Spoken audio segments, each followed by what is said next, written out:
부활의 첫 열매 만유의 통치자로 오시다. 부활의 첫 열매 만유의 통치자로 오시다라는 제목을 가지고 함께 은혜를 나누려고 합니다. 어제 살피셨던 것처럼 고린도 교회 성도들 중에는 죽은 자들의 몸의 부활을 의심하는 사람들이 있었습니다. 그들이 예수님의 부활을 정면으로 부인한 것은 아니었습니다. 영생 자체를 완전히 부정한 것도 아니었을 가능성이 큽니다. 다만 헬라적 사고에 익숙했던 그들에게는 몸의 부활이 너무 낯설었던 것입니다. 영혼은 살아도 어떻게 몸이 무슨 소용이냐, 몸이 어떻게 다시 살 수 있냐, 육체는 죽으면 한 줌 그 흙이 되는데, 썩어서 흙이 되는데 그 몸이 어떻게 살아날 수 있느냐, 이런 생각이 있었던 것입니다. 그들은 영혼의 지속이나 영혼의 생명에 대해서는 비교적 받아들일 수 있었지만, 죽은 몸이 하나님의 능력으로 다시 살아나서 영화로운 몸으로 변화된다는 이 성경적 부활은 받아들이기 어려웠던 것입니다. 그런데 바울은 그것을 작은 문제로 여기지 않았습니다. 그들이 믿음이 있다 없다 여기에서 굉장히 큰 문제로 본 것입니다. 왜냐하면 죽은 자들의 부활이 무너지면 복음 전체가 무너지기 때문입니다. 성도들의 몸에 부활이 없다면 그리스도의 부활도 무너지는 것으로 보았습니다. 그리스도께서 참 사람으로 죽은 자 가운데서 살아나셨기 때문입니다. 그래서 바울이 말했던 것입니다. 그리스도께서 다시 살아나지 못하셨다면 우리의 전파도 헛것이고 우리의 믿음도 헛것이다. 우리 죄를 위해 대속의 죽음을 죽으신 예수님, 그 예수님이 다시 살아나지 못하셨다면 우리는 여전히 죄 가운데 있는 것이다. 여러분, 오늘날도 마찬가지입니다.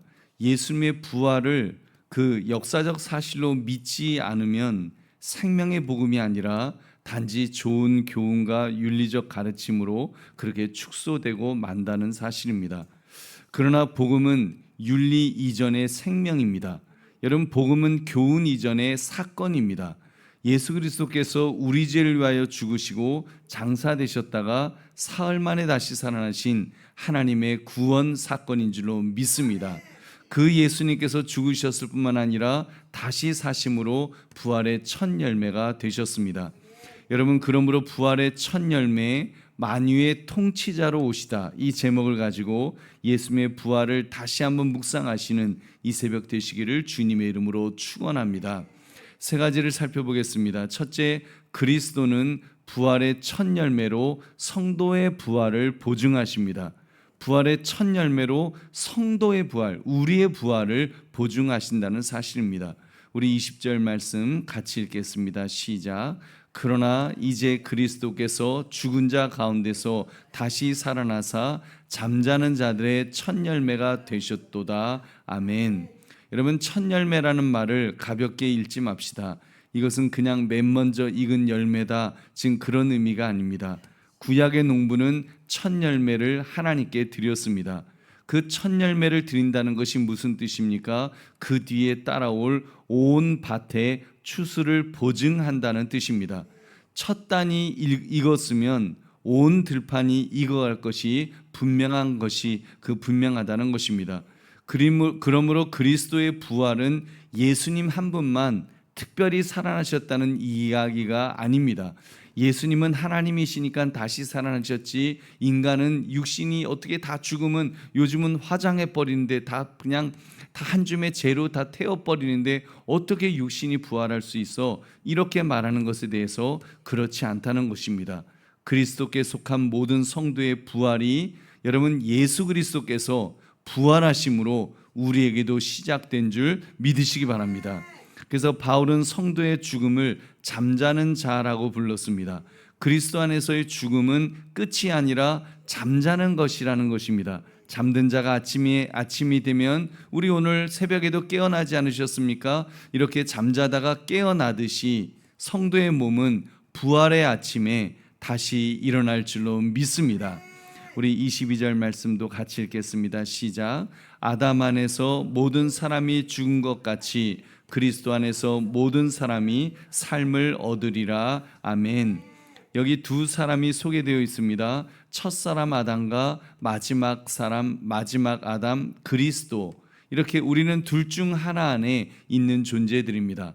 우리가 아담 안에 있게 되면, 옛사람 아담 안에 있게 되면 우리에게는 죽음이 이르는 것이고, 여러분 그리스도 안에 있으면 생명이 주어지는 줄로 믿습니다. 오해하지 마십시오. 모든 사람이 삶을 얻으리라는 말은 모두가 구원받는다는 뜻은 아닙니다. 여러분 다음 절에 보면 분명하게 이 사실을 밝히고 있습니다. 우리 23절 같이 읽겠습니다. 시작. 그러나 각각 자기 차례대로 되리니 먼저는 열매인 그리스도요, 다음에는 그가 강림하실 때에 그리스도에게 속한 자요. 아멘. 그러니까 모두가 구원받는 것이 아니라 그 그리스도에게 속한 자, 그들이 구원받는다고 그랬습니다. 그리스도와 연합된 사람, 즉 믿음의 사람에게는 생명이 있다는 말씀입니다. 보십시오. 성도의 죽음을 성경은 잠이라고 부른다 그랬습니다. 죽음을 가볍게 여겨서가 아니라 반드시 깨우실 분이 계시기 때문인 줄로 믿습니다. 예수님께서 우리를 깨우시는 것입니다. 우리 육신을 깨우셔서 여러분 우리가 다시 부활하게 될 줄로 믿습니다. 그러므로 육신의 죽음을 마지막으로 보지 말고 부활의 소망으로 바라보시기를 주님의 이름으로 축원합니다. 두 번째, 그리스도는 왕으로 다스리시며 모든 원수를 멸하십니다. 왕으로 다스리시며 모든 원수를 멸하신다. 여러분 부활하신 예수님은 개인적인 생존으로 끝나지 않으셨습니다. 지금 쉬고 계신 분이 아닙니다. 지금도 왕으로 계시는 분인 줄로 믿습니다. 지금도 왕으로 다스리고 계십니다. 우리 25절 말씀 같이 읽겠습니다. 시작. 그가 모든 원수를 그 발 아래에 둘 때까지 반드시 왕노릇 하시리니. 아멘. 반드시 왕노릇 하신다. 여기 반드시는 하나님의 뜻인 정하신 필연임을 가리킵니다. 예수님은 왕이 되실 수 있는 분이다 이런 말씀이 아니고 반드시 왕으로 다스리셔야 하는 그런 분이심을 밝히고 있습니다. 기억하십시오. 예수님은 내 마음 한구석에 모셔두는 손님이 아닙니다. 내 마음에 초대받기를 기다리시는 분도 아닙니다. 예수님은 만유를 발 아래에 두신 왕이신 줄로 믿습니다. 만유를 발 아래에 두시고 다스리시고 계신다는 것입니다. 우리의 왕이요 주인이신 줄로 믿습니다. 그 왕이 무엇을 하십니까? 우리 24절 같이 읽겠습니다. 시작. 그 후에는 마지막이니 그가 모든 통치와 모든 권세와 능력을 멸하시고 나라를 아버지 하나님께 바칠 때라. 아멘.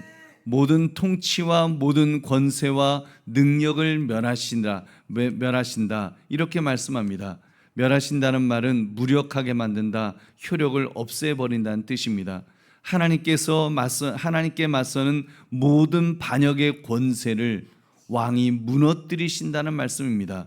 그래서 우리 예수님께서 사단 마귀를 물리치시고 사망 권세까지 물리치신다, 이 말씀을 하고 있습니다. 마지막 26절 보면 맨 나중에 멸망받을 원수는 사망이니라 라고 말씀합니다.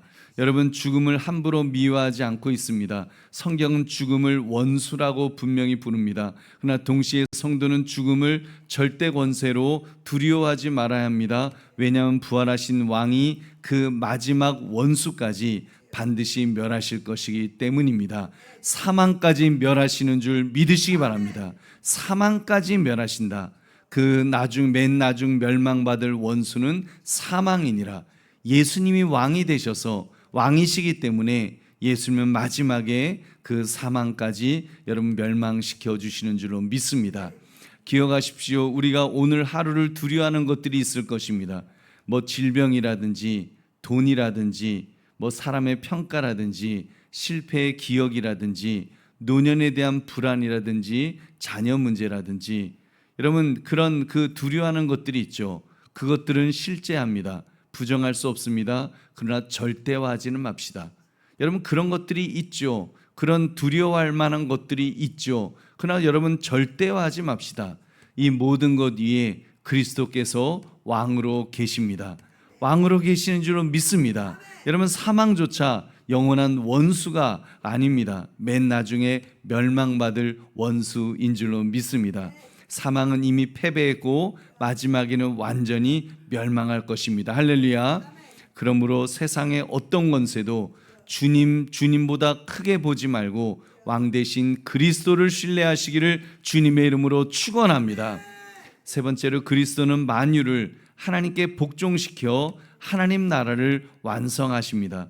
우리 부활에도 통치에도 마지막 목적이 있습니다. 그 목적은 바로 하나님이십니다. 우리 28절 같이 읽겠습니다. 시작. 만물을 그에게 복종하게 하실 때에는 아들 자신도 그때의 만물을 자기에게 복종하게 하신 이에게 복종하게 되리니 이는 하나님이 만유의 주로서 만유 안에 계시려 하심이라. 아멘.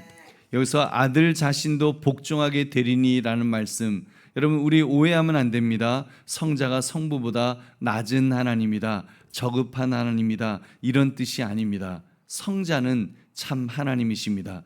다만 성육신하신 중보자로서 구속의 일을 다 이루시고 완성된 나라를 아버지께 드리는 그 사랑의 순종을 말씀하는 것입니다. 이것은 열등함이 아니라 구속사역의 완성임을 보여주는 것입니다. 이어져 있는 구절, 하나님이 만유 안에 계시려 하심이라는 말씀을 보십시오. 이것은 하나님과 피조물이 뒤섞인다는 말이 아닙니다. 죄와 사망과 반역이 더 이상 하나님의 통치를 가리지 못하는 그날 하나님의 영광이 온 우주 안에 온전히 드러남을 선포하고 있습니다. 여러분, 하나님의 영광이 이제 온 우주 안에 완벽하게, 완전하게, 온전히 드러나게 될 날이 올 줄로 믿습니다.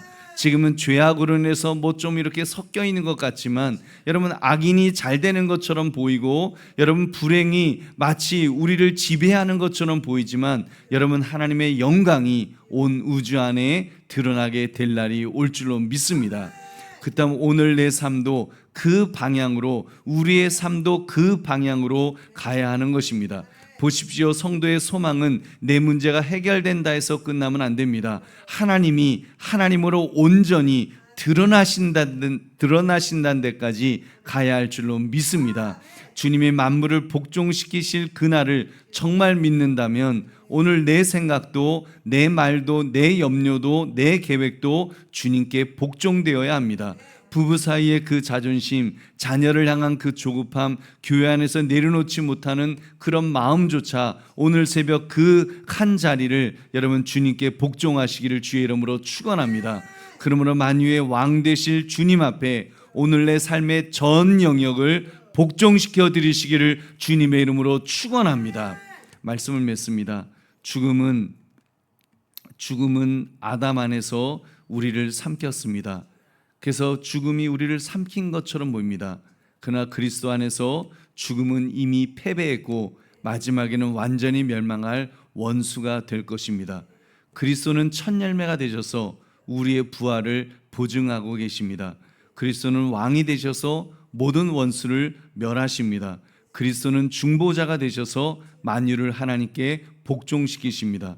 근데 이 모든 영광이 어디서 시작되었습니까? 바로 십자가입니다. 참 하나님이신 예수님이 참 사람의 몸을 입으시고 스스로 죽음 속으로 걸어 들어가셨습니다. 그리고 사흘 만에 그 죽음을 짓밟고 일어나셨습니다. 사망 권세를 안에서부터 무너뜨리신 그분이 바로 우리의 첫 열매, 부활의 첫 열매가 되신 줄로 믿습니다. 그리고 만유를 다스리십니다. 만유의 통치자가 되시는 줄로 믿습니다. 그러므로 부활의 첫 열매, 만유의 통치자로 오시다, 이 제목처럼 부활의 첫 열매신 주님을 만유의 통치자로 믿으시고 여러분 주님 바라보고 주님만 의지하시기를 주의 이름으로 축원합니다. 우리 기도하겠습니다. 말씀 생각하시면서 하나님